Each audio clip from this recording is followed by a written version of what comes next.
रामनवमी का पर्व पूरे भारतवर्ष में धूमधाम से मनाया गया, तो क्या कहना चाहेंगे आज रामनवमी के पर्व पे हरीश पांडे जी? रामनवमी का पर्व पूरे भारतवर्ष में बहुत हर्षोल्लास के साथ मनाया जाता है। मैं इसकी पूरे देशवासियों को बधाई भी देना चाहता हूँ। रामनवमी जो ये नवरात्रियाँ चल रही हैं इस समय और हिंदू नववर्ष चल रहा है, इसी नवरात्रि में नवराम में आज के दिन ही भगवान मर्यादा पुरुषोत्तम राम का जन्म हुआ अयोध्या में।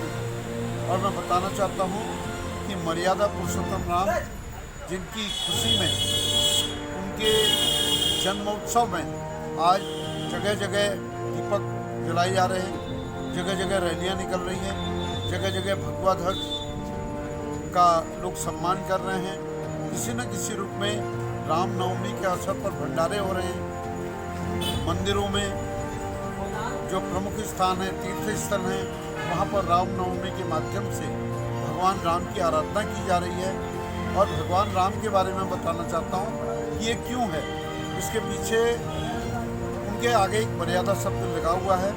और मैं बताना चाहता हूँ कि भगवान मर्यादा पुरुषोत्तम राम भारतवर्ष में एक राम राज्य की कल्पना की गई। ये राम राज्य की कल्पना इसलिए की गई है क्योंकि जो राज्य होता है, जहाँ पर एक जनतंत्र होता है, लोकतंत्र होता है, उस लोकतंत्र में एक राजा होता है। उस राजा का क्या दायित्व होता है, ये बताया गया है खासकर राम राज्य में। क्योंकि जब मेरे को घटना याद आती है, जब सीता रावण के बंधन से मुक्त होकर आई थी अयोध्या में, और भगवान राम जब लंका में विजयी होकर लौटे थे, तो उस समय की एक छोटी सी घटना है।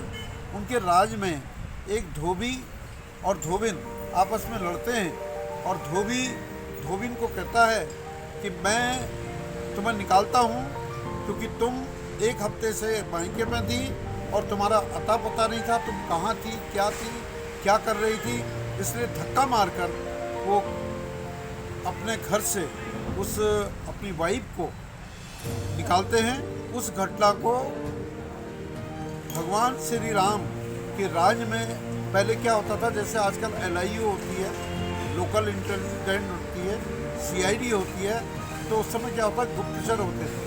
तो गुप्तचर ने देखा कि एक व्यक्ति अपनी वाइफ को, अपनी पत्नी को घर से निकाल रहा है और साथ में ये कह रहा है कि मैं राम की तरह, जो हमारे राजा हैं अयोध्या के, उन अयोध्या के राम के राजा की तरह मैं नहीं हूँ जो कि तुमको अपने घर पर रख लूँगा।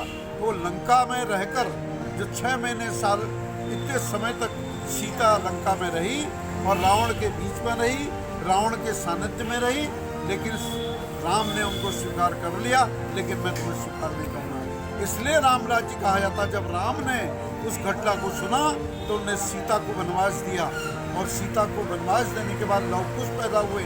लेकिन अंत में बाद में राम ने भी अनुभव किया कि मर्यादा पुरुषोत्तम राम ने, ये मेरी गलती हुई थी जो मैंने सीता को छोटी सी बात पे निकाला था। मर्यादा पुरुषोत्तम राम एक ऐसे चरित्र है।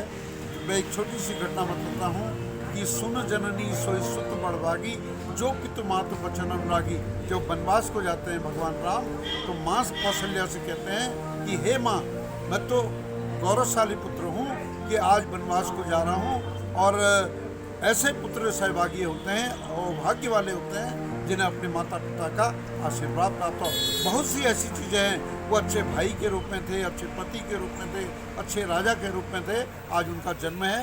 रामनवमी के अवसर पर मैं पूरा देशवासियों को बधाई देता हूँ। और अंत में एक पंक्ति कहते हुए, राम सीता राम सीता राम सीता गाइए, राम सीता राम सीता राम सीता गाइए, स्वर्ग में जाने से पहले, स्वर्ग में जाने से पहले प्रेम कर लो राम से, स्वर्ग में जाओ ये जिस दिन हरि के दर्शन पाओगे, राम सीता राम सीता राम सीता